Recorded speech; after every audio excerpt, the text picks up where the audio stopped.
BJP ने कर दिया सिंधिया के साथ बड़ा खेल। मुंह देखते रह गए सिंधिया, कहीं से नहीं मिला टिकट। क्या महाराज का राज होने वाला है पूरे तरीके से खत्म? टूटा सीएम का सपना, गढ़ भी छीन लिया।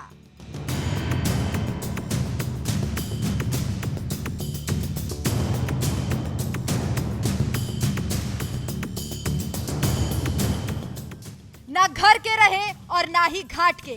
ये लाइन हम इस्तेमाल कर रहे हैं कांग्रेस से छलांग लगाकर बीजेपी का हिस्सा बने केंद्रीय मंत्री ज्योतिरादित्य सिंधिया के लिए, जिनकी आंखों में मध्य प्रदेश की कुर्सी का सपना था।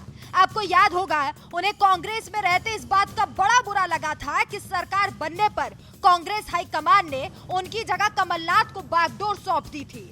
राहुल के समझाने पर उन्होंने सब्र तो किया, लेकिन सपना नहीं छोड़ा था। ये सपना एक बार फिर से उनकी आंखों में तब सजने लगा जब बीजेपी ने मध्य प्रदेश विधानसभा चुनाव में अपने 7 सांसदों को मैदान में उतारा, जिनको लोग बीजेपी की तरफ से सीएम फेस के तौर पर भी देखने लगे। सिंधिया को उम्मीद थी कि बीजेपी उन्हें भी मौका देगी। हालांकि अभी वो केंद्रीय मंत्री हैं, लेकिन उनका कहना है कि वो मध्य प्रदेश से बेहद प्यार करते हैं और बताया जाता है कि कांग्रेस से अलग होने का एक ये भी कारण था कि उन्हें हाईकमान सीएम की कुर्सी के लायक नहीं समझता था। और अब बीजेपी ने भी इशारा कर दिया कि फिलहाल एमपी की पॉलिटिक्स में उनका कमबैक बेहद मुश्किल है। काफी लंबे समय से इस बात पर संशय था कि सिंधिया कहां से चुनाव लड़ेंगे।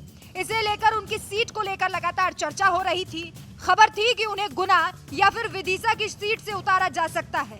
हालांकि पिछले चुनावों में विदिशा की सीट से शिवराज सिंह चौहान ने चुनाव लड़ा था। इस बार पहले कहा जा रहा था कि वो अपनी बुआ की सीट यानी शिवपुरी से चुनाव लड़ेंगे, लेकिन ऐसा नहीं हुआ। दूसरी तरफ उनके गढ़ ग्वालियर से भी अब सिंधिया को पार्टी ने झटका दे दिया है।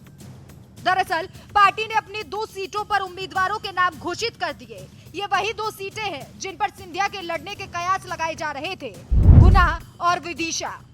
गुना महाराज का गढ़ माना जाता है। यहाँ सिंधिया परिवार का काफी वर्चस्व है, लेकिन यहाँ से भी महाराज को जगह नहीं दी गई।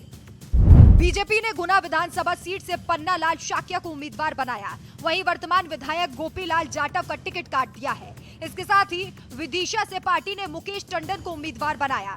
मुकेश टंडन शिवराज सिंह चौहान के काफी करीबी माने जाते हैं। आपको बता दें कि बीजेपी की यह आखिरी सूची थी, यानी कि अब बीजेपी ने इस बार के चुनावों में सिंधिया को पूरे तरीके से गेट आउट कह दिया है। टूट गया सीएम बनने का सपना। कांग्रेस छोड़कर कहीं गलती तो नहीं की, गढ़ से किया गेट आउट, नहीं दी जगह।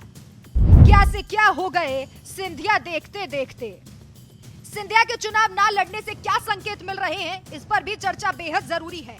माना जा रहा है कि या तो बीजेपी को अब उन पर जीत का भरोसा नहीं है, या फिर चुनावों में सिंधिया की हो रही फजीहत से पार्टी कोई रिस्क नहीं लेना चाहती। ऐसे में सवाल ये भी, क्या सिंधिया ने कांग्रेस छोड़कर गलती की है? ऐसा हम इसलिए कह रहे हैं कि जब तक सिंधिया जी कांग्रेस में थे, उन्हें पूरा मान सम्मान दिया जाता था, उन्हें राहुल का करीबी माना जाता था। साल 2001 में पिता माधवराव सिंधिया के निधन के 3 महीने बाद सिंधिया कांग्रेस में शामिल हुए थे। अगले साल उन्होंने गुना से चुनाव लड़ा। गुना से सिंधिया के पिता भी सांसद रह चुके हैं। पिता के निधन के बाद खाली सीट पर सिंधिया ने जीत दर्ज की। 2002 की जीत के बाद सिंधिया 2004, 2009 और 2014 में सांसद निर्वाचित हुए। ज्योतिरादित्य सिंधिया केंद्र में कांग्रेस के नेतृत्व वाली यूपीए सरकारों यानी 2004 से 2014 तक मंत्री भी रहे। 2007 में उन्हें संचार और सूचना तकनीक मामलों का मंत्री बनाया गया।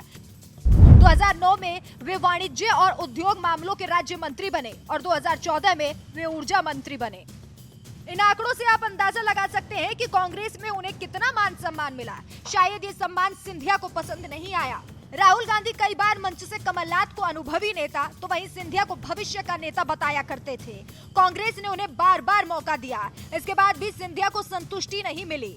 अब देखना होगा कि बीजेपी के इस कदम पर सिंधिया क्या कहते हैं। वैसे बीजेपी के इस फैसले पर आपकी क्या राय है, हमें कमेंट करके जरूर बताएं।